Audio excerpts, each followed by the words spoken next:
bestie, pwede ba tayo more friends? O sige.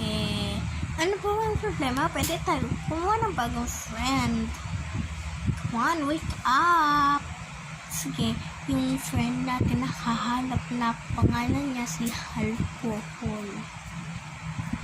Tignan mo siya yan, no? Hi guys, ako pala si Halcohol, yung bagong magiging friend ko. Share ko, bestie, yan yung bagong friend natin. Oo naman, hindi nakatingin na siya sa atin eh. Okay, so ako pala yung next friend niya. Ang pangalan ko si Sunstein. Ay, nakalimutan ko pala sabihin kay bestie. Kasi okay na ba siya? Oo, okay lang sa akin.